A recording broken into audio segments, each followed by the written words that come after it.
ঢাকা উত্তরবঙ্গ মহাসড়কের বঙ্গবন্ধু যমুনা সেতুর পশ্চিম পাড় সিরাজগঞ্জের সয়দাবাদ হতে হাটিকুমরুল পর্যন্ত ১৯ কিলোমিটার মহাসড়ক দেশের অত্যন্ত গুরুত্বপূর্ণ এবং দুর্ঘটনাপ্রবণ এলাকা বলে চিহ্নিত। পুলিশ রেকর্ড অনুযায়ী গত এক বছরে এই সড়কে দুর্ঘটনার সংখ্যা অর্ধশতাধিক এবং হতাহতের সংখ্যা শতাধিক বলা হলেও বেসরকারি হিসেব অনুযায়ী এর সংখ্যা প্রায় দ্বিগুণ।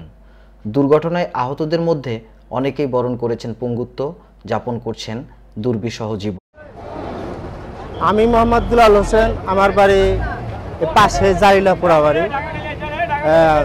আমি প্রতিনিয়ত এখান দিয়ে চলাফেরা করি এবং এটা একটা হাইওয়ে রোড, বিশ্ব রোডে হাজার হাজার গাড়ি চলাফেরা করে এবং জনসাধারণ রাস্তা পারাপারে বিশাল সমস্যা হয় এবং অনেক ধরনের অনেক দুর্ঘটনা হচ্ছে। আমার পাশের বাড়ি মুক্তিযোদ্ধা আমি আপন মামাই কিছুদিন আগে যেখানে মারা গেছে অ্যাক্সিডেন্ট হয়ে, এবং আরও অনেক লোক মারা যাচ্ছে। আমি মুন্সি কামাল উদ্দিন, সিরাজগঞ্জ জেলা বাস মিনি বাস কোচ মালিক সমিতির এক্স প্রেসিডেন্ট।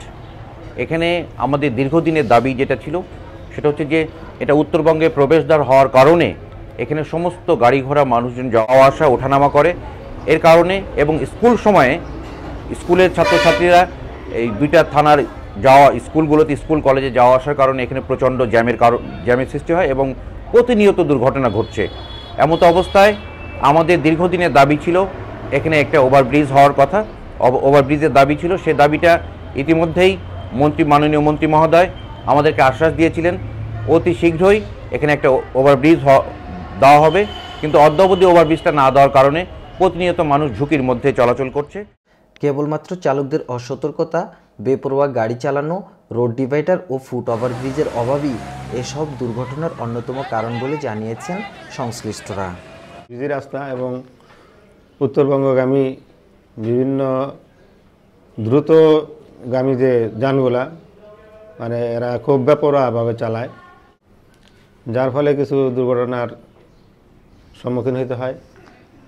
এমনকি এখানে কিছু ট্রাক, মিনি ট্রাক এবং সিএনজি চলে, যে সিএনজিগুলো দেখা যায় যে অনেকে কোনোদিন তারা ড্রাইভিং লাইসেন্সের ধারা ধারে না। তো এখানে যদি একটা মানে ওভারব্রিজ হয় তাহলে দেখা যায় জনগণরা নিরাপদে মানে রাস্তা পারাপার হতে পারবে। স্থানীয়দের দাবি, যোগাযোগ মন্ত্রীর দেয়া প্রতিশ্রুতি অতি শীঘ্রই বাস্তবায়ন করা হলে হয়তো এই সড়কের দুর্ঘটনার পরিমাণ কমে আসবে। সবার যাত্রা হবে নিরাপদ ও আনন্দদায়ক।